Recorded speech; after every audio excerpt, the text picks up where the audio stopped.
السلام علیکم دوستو، میں ہوں محمد ایس حسین اور آپ دیکھ رہے ہیں ہمارا یوٹیوب چینل دنیا اور راہیں۔ دوستو، ہم نے پچھلے پارٹ میں بتایا تھا کہ فرعون ایک غریب آدمی سے مصر کا بادشاہ کیسے بنا اور اس غرور میں وہ اپنے آپ کو خدا سمجھنے لگا۔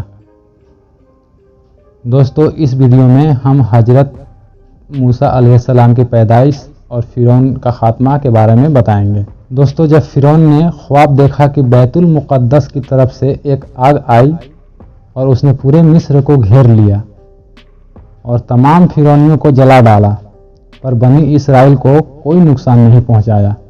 دوستو، یہ عجیب و غریب خواب دیکھ کر فرعون پریشان ہو اٹھا اور اس نے نجمیوں سے اس کی تعبیر پوچھی۔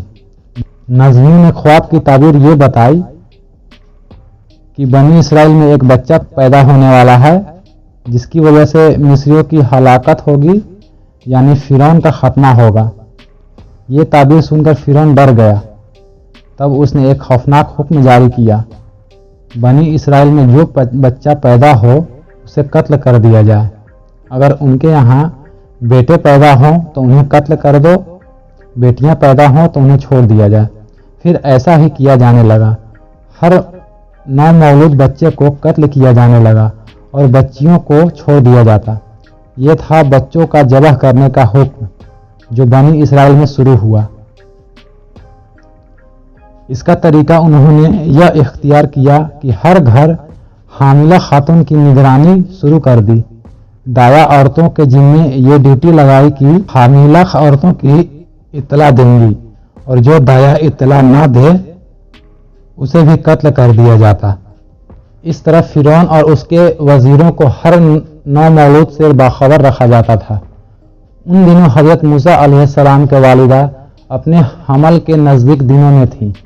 انہوں نے اس بات کو چھپائے رکھا اور دایا کی کام کرنے والی عورتوں سے بھی خود کو چھپائے رکھا، یہاں تک کہ درد جہ کا وقت آ پہنچا اور انہوں نے بچے کو جنم دیا۔ اس بارے میں سوائے قریبی لوگوں کے کوئی نہیں جانتا تھا۔ بچے کے پیدائش کے بعد وہ فکر مند رہنے لگی۔ حمل کے دنوں میں تو انہوں نے خود کو چھپا لیا تھا، اب بچے کو کیسے چھپائے؟ پھر بھی اپنی پوری کوشش کرتی رہیں، یہاں تک کہ ان کے پاس اللہ کا حکم آ گیا۔ یہ حکم اللہ تعالیٰ نے ان کے دل میں ڈالا تھا۔ اللہ کا حکم یہ تھا کہ ہم نے موسیٰ کی ماں کو وہی کہا کہ اسے دودھ پلاتی رہے اور جب تجھے خوف محسوس ہو تو اسے دریا میں بہا دے۔ کوئی خوف نہ کھا اور کوئی غم نہ کر، ہم یقیناً اسے تیری طرف لوٹانے والے ہیں اور اسے پیغمبروں میں سے ایک پیغمبر بنانے والے ہیں۔ اور پھر واقعی تلاش شروع ہو گئی۔ بنی اسرائیل پر سختی کی گئی۔ حضرت موسیٰ علیہ السلام کی ماں نے اللہ کے حکم کے مطابق بچے کو ایک صندوق میں رکھا اور دریائے نیل میں چھوڑ دیا۔ ساتھ ہی حضرت موسیٰ علیہ السلام کی بہن سے کہا، تو اس کے پیچھے پیچھے جا۔ تو وہ اسے دور ہی دور سے دیکھتی رہی اور فرعونیوں کو اس کا علم بھی نہ ہوا۔ صندوق بہتا ہوا فرعون کے محل کے قریب آ گیا۔ محل دریائے نیل کے کنارے پر تھا۔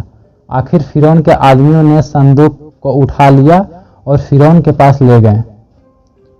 فرعون کی بیوی حضرت آسیہ نے فوراً پہچان لیا کہ یہ بچہ بنی اسرائیل میں سے ہے۔ پھر فرعون کی بیوی حضرت آسیہ نے فرعون سے کہا، یہ بچہ میری اور تیری آنکھوں کا ٹھنڈک ہے، اسے قتل نہ کرو، بہت ممکن ہے کہ یہ ہمیں کوئی فائدہ پہنچائے یا ہم اسے اپنا بیٹا ہی بنا لیں۔ اس پر فرعون نے کہا، یہ صرف تیری آنکھوں کی ٹھنڈک ہے، میری نہیں۔ میں نہیں چاہتا بنی اسرائیل کا کوئی بچہ میری نگرانی میں پلے، لہٰذا یہ صرف تیری ہی آنکھوں کا ٹھنڈک ہے۔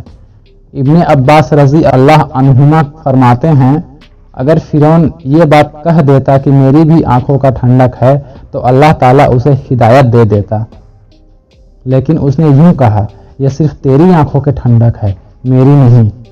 اور پھر ہوا بھی یہی کہ حضرت موسیٰ علیہ السلام حضرت آسیہ کے آنکھوں کی ٹھنڈک بن گئے، فرعون کی آنکھوں کی ٹھنڈک نہ بنے، اور حضرت آسیہ کے دل میں حضرت موسیٰ علیہ السلام کے محبت کے سوا اور کچھ نہ رہا۔ اب دیکھیے اللہ تعالیٰ کے کرامات۔